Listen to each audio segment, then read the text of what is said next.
Kandasnya jalinan pertunangan Ayu Ting Ting dengan Letu Muhammad Fardana di tengah persiapan pernikahan mereka kini berbuntut polemik soal seserahan saat prosesi lamaran. Ada pernyataan kontras dari ayah Letu Dana dan putranya. Ayah Letu Dana menyatakan kepada Ayu Ting Ting bahwa materi seserahan tidak perlu dikembalikan. Tapi Letu Dana justru meminta Ayu untuk mengembalikan semua seserahan ke pihak ibundanya. Lantas seperti apa sikap Ayu Ting Ting menghadapi dua pernyataan berbeda dari keluarga Letu Dana tersebut? Benarkah Ayu Ting Ting pun langsung mengembalikannya?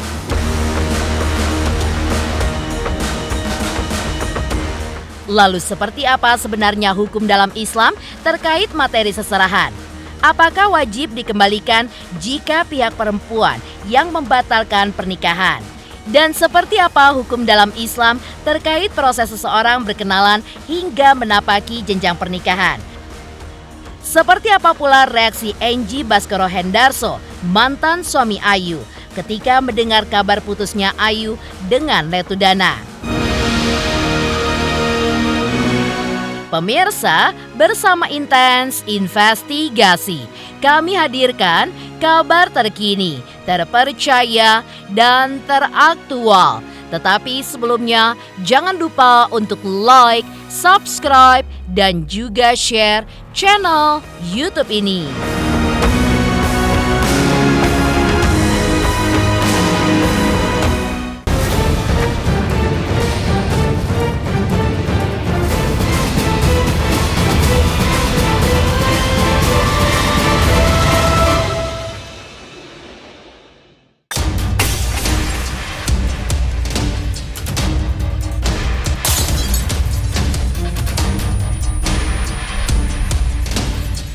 Putusnya jalinan pertunangan Ayu Ting Ting dan Letu Dana kini berbuntut polemik soal seserahan dari Letu Dana.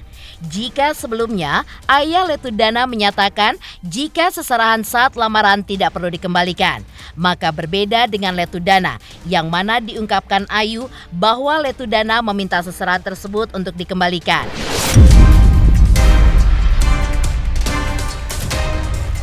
Hal itu pun terjadi hanya 3 hari setelah ayah Letu Dana mengatakan kepada Ayu Ting Ting bahwa seserahan tidak perlu dikembalikan.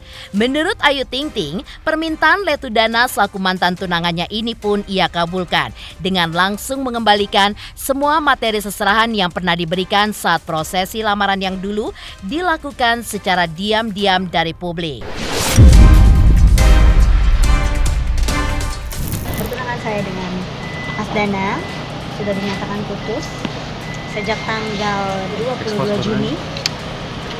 Itu diantara kami, dan tanggal 27 Juni kemarin, hari Kamis, itu diantara sama orang tua, alhamdulillah secara resmi. Mas Dana, saya mendapatkan pesan dari Dana gitu ya, bahwa dia minta semua barang hantaran dikembalikan kepada ibunya. Sudah cukup ya. Tapi emang katanya mau mengembalikan itu Bu Ayu, seserahannya atau gimana Bu Ayu? Serahnya kembali benar Bu Ayu.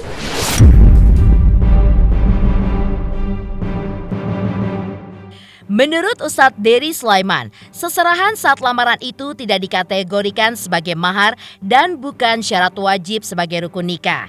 Menurut Ustadz Dery, lebih baik pihak laki-laki pun tidak meminta untuk dikembalikan karena secara adab lebih baik seperti itu. Atau jika orang tua pihak laki-laki meminta agar seserahan tersebut dikembalikan, bisa didamaikan dengan sang anak, membelikan seserahan yang sama dan seolah sudah dikembalikan untuk mendamaikan antara keluarganya dan juga keluarga Ayu Ting Ting.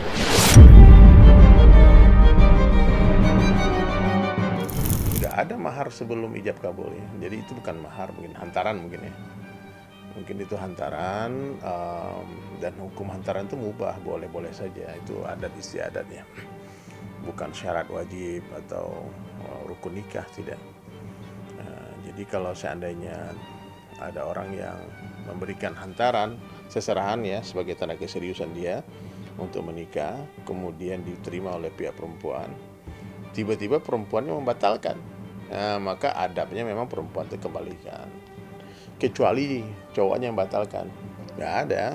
Kalau pemberian sebetulnya hibah kan, pemberian itu adabnya nggak usah diminta lagi ya. Tapi kalau ayu mau mengembalikan ya itu bagus lah, biar kau utang budi kan, biar nggak merasa gimana-gimana. Tapi kan ini ceritanya yang membatalkan laki-laki Pak Ayu sih. sepakat untuk tidak melanjutkan ke jenjang pernikahan. Ya udah, kalau keputusan itu datang dari perempuan, maka adabnya memang harus dikembalikan. Itu biar nggak terjadi konflik kan, udah jadi kedepannya tuh jadi omongan kan, jadi karena aku udah kasih hantaran serius tentu dibatalin gitu. Ya itu hantaran itu sebetulnya bukan syariat, itu budaya aja ya, itu adat yang sudah turun temurun di Indonesia. Jadi kalau ada orang yang mau menikah, kalau di luar di Makassar tuh uang panai namanya, itu jemputan. Kalau di Minangkabau terutama di Pariaman tuh tanda keseriusan itu perempuannya memberikan uang ke laki-laki, kebalikannya kan memberikan seserahan, itu bukan mahar. Jadi di sini intinya kalau yang membatalkan ayu maka memang adabnya dikembalikan. Ya, tawarnya udah dikembalikan, tapi katanya nggak usah. Itu sebetulnya udah jadi haknya, miliknya ayu itu sebetulnya. Kalau seandainya diminta lagi ayu tidak kembalikan, nggak ada masalah sebetulnya, itu udah punya dia, karena udah ditawarkan dari awal kan, mau dikembalikan nggak, dikatakan nggak usah. Tapi wallahu a'lam bishawab ya, kita nggak tahu apa yang terjadi. Mungkin dari pihak laki-laki ada desakan dari keluarga juga untuk meminta. Kalau dari laki-lakinya sendiri, dari mantannya ayu itu nggak mungkin dia minta lagi. Nggak mungkin, rasanya nggak mungkin ya, orang gimana pun dia kan pernah mencintai kan, pernah pasti memberikannya ikhlas karena Allah. Di satu sisi, Ustadz Dery Sulaiman juga menegaskan bahwa dikembalikan atau tidak seserahan yang sudah diberikan tergantung pada pihak yang membatalkan rencana pernikahan. Karena pertunangan sendiri juga bukanlah kewajiban dalam Islam, melainkan budaya lain yang mana sebenarnya pertunangan ini pun tidak ada dalam rangkaian menuju pernikahan dalam agama Islam.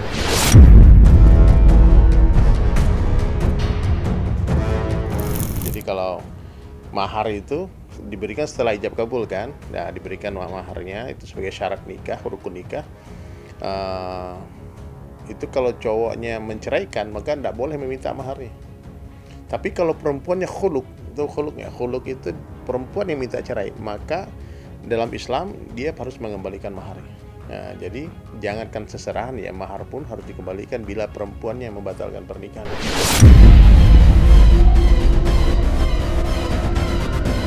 Ustadz Dery Sulaiman juga menjelaskan secara detail hukum dalam Islam, dari proses perkenalan hingga jenjang yang lebih serius, yaitu pernikahan.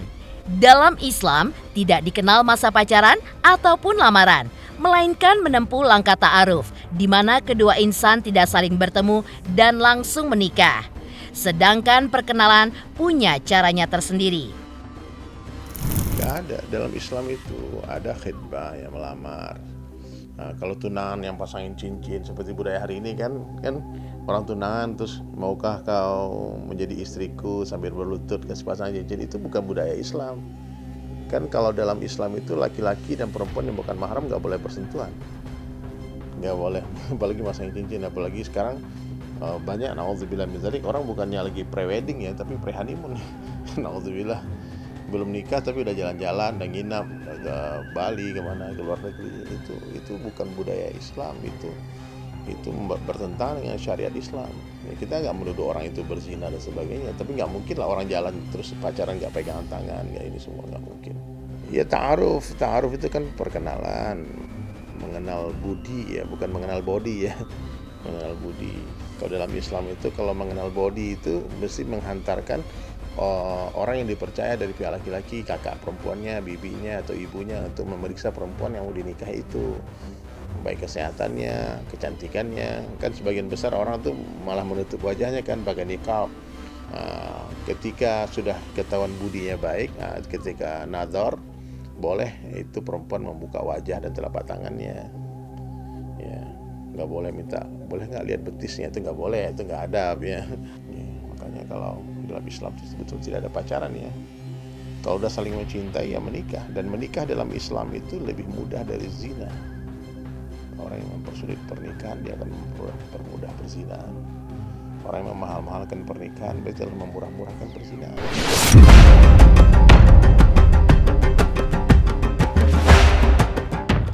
Jasa penyelenggara lamaran yang menyediakan seserahan pihak Ayu Ting Ting ketika itu juga mengungkapkan isi seserahan yang diberikan pihak Letu Fardana kepada Ayu Ting Ting yang berjumlah 14 jenis.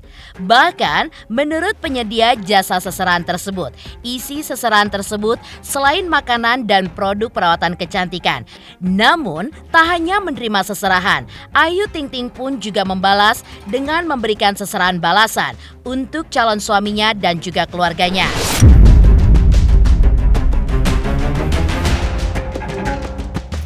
Waktu lamaran banyak sih seserahannya. Itu nominal berapa?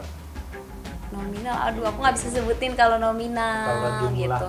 jumlah berapa Seserahan yang dibawa itu pada waktu itu. Seserahannya yang dibawa belasan ya, sampai belasan sih banyak.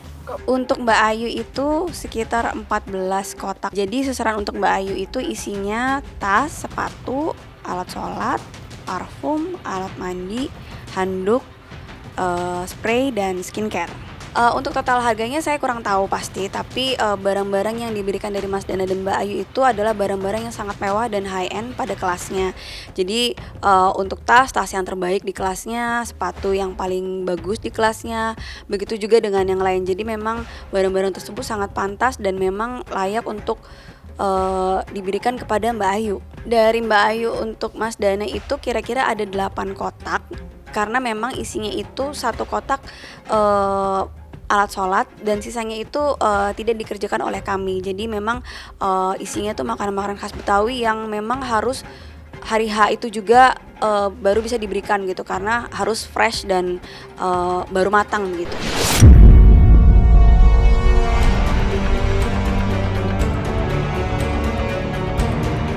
Selain kabar Letu Dana yang meminta kembali seserahan saat melamar Ayu Ting Ting, lantas benarkah mantan suami Ayu Ting Ting, Enji Baskoro, mengaku syok saat mendengar kabar putusnya pertunangan Ayu dan Letu Dana?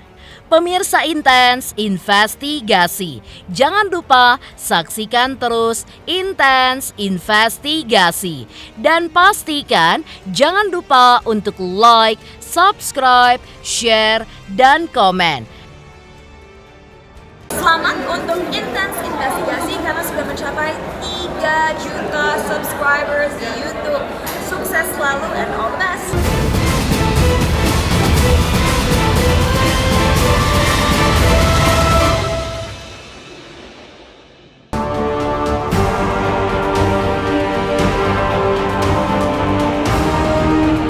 Kabar putusnya pertunangan Ayu Ting Ting dan Letu Dana rupanya terdengar oleh mantan suami Ayu Ting Ting, Enji Baskoro Hendarso.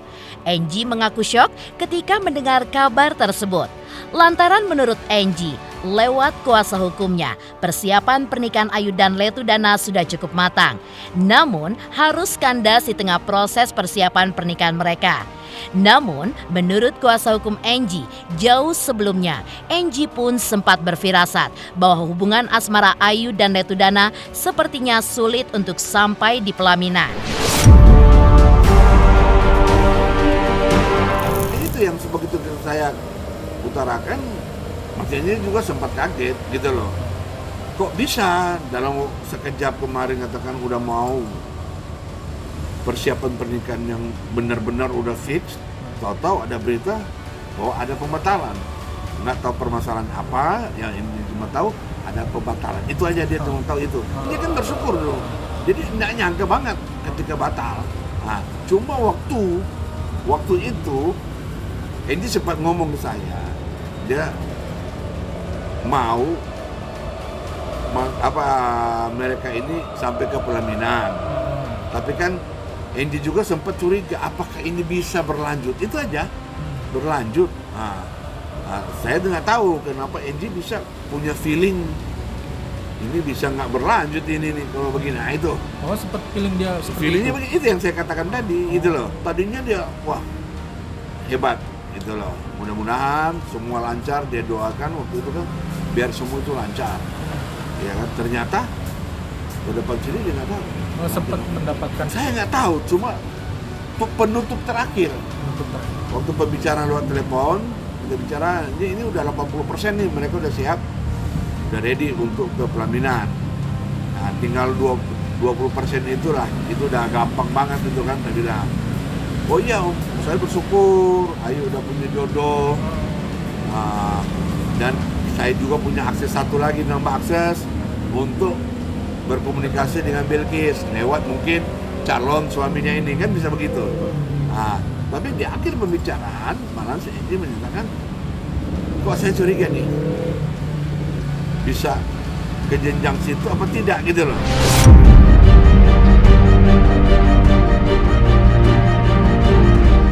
Pihak Angie juga mengaku sangat menyayangkan kandasnya jalinan pertunangan Ayu dan Letudana yang disebabkan karena prinsip dasar yang saling berbenturan dari kedua belah pihak. Kuasa hukum Angie juga menjelaskan bahwa awalnya Angie pun berpikiran akan ada peluang untuk berkomunikasi dengan Bilqis, buah cinta Ayu dan Angie dulu, jika nantinya Ayu menikah dengan Letudana. Namun kini harapan itu pun menjadi pupus. Ada prinsip yang tidak bisa diterima, berarti tidak bakal akan jadi, nggak bisa, karena prinsip itu yang mungkin mencederai perasaan Ayu dan keluarganya, itu bahaya gitu loh. Kalau kita lanjut tidak akan bisa juga gitu loh, karena prinsip ini udah jelas tidak bisa akan menyatukan mereka gitu loh, itu udah nggak bisa gitu loh. Prinsip apa itu kita nggak tahu, itu mesti tanyakan ke Mbak Ayu lah. Prinsip apa yang dilanggar, kami nggak tahu. Dugaan itu kan saya nggak tahu dari Mas Edi. Apa dia instingnya terlalu tajam, atau dia terlalu mengenal Ayu segitu dekatnya sampai dia punya insting, feelingnya kayak gitu, gitu loh. Itu cuma intinya dia prinsipnya sangat menyayangkan tidak terjadinya proses lebih lanjut dalam jenjang perkawinan ini. Itu aja dia.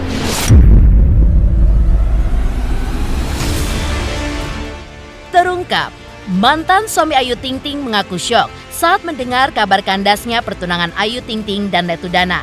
Lantas, seperti apa pengakuan orang tua Ayu dan juga ayah Dana terkait alasan dibalik berakhirnya kisah asmara mereka? Pemirsa Intens Investigasi, jangan lupa saksikan terus Intens Investigasi. Dan pastikan jangan lupa untuk like, subscribe, share, dan komen. Selamat untuk Intens Investigasi. 3 juta subscriber, luar biasa sekali 3 juta. Ya pokoknya semakin sukses lah dan bisa menghadirkan sesuatu yang memang baik untuk diperlihatkan.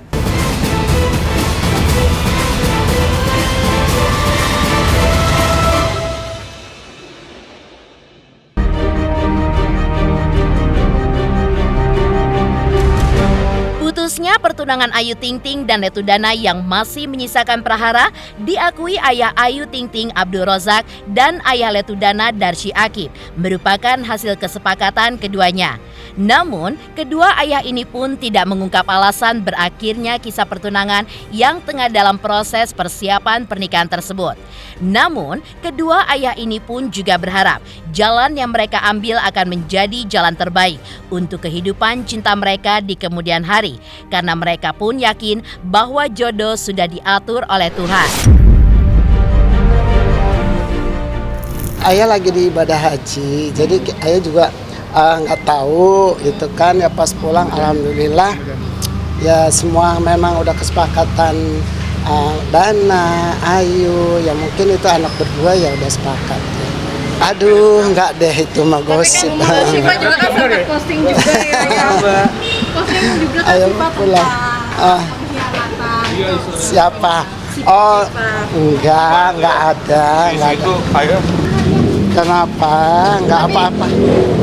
Tapi sangat disesal nggak sih ya, maksudnya dalam arti kan ini udah mendekati gitu ya. Enggak juga sih, namanya kalau jodoh kan jodoh maut rezeki kan udah Tuhan yang atur ya. Semua kan semua baik-baik aja, semua keluarga juga baik. Papa apalagi aduh luar biasa.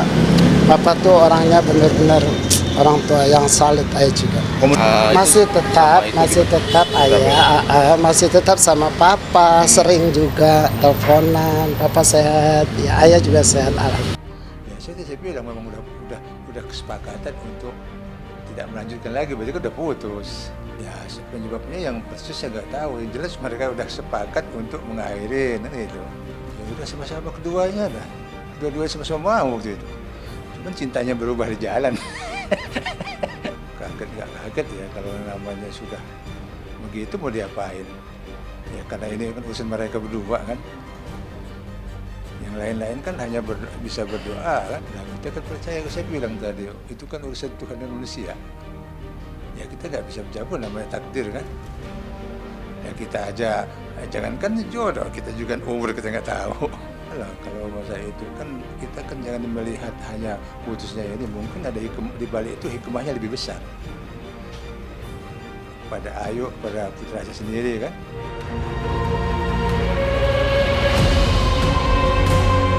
Pemirsa Intens Investigasi, jangan lupa saksikan terus Intens Investigasi. Dan pastikan jangan lupa untuk like, subscribe, share, dan komen. Tim redaksi Intens Investigasi juga mengucapkan banyak terima kasih kepada semua subscribers. Hingga kanal Intens Investigasi kini sudah mencapai 3 juta subscribers.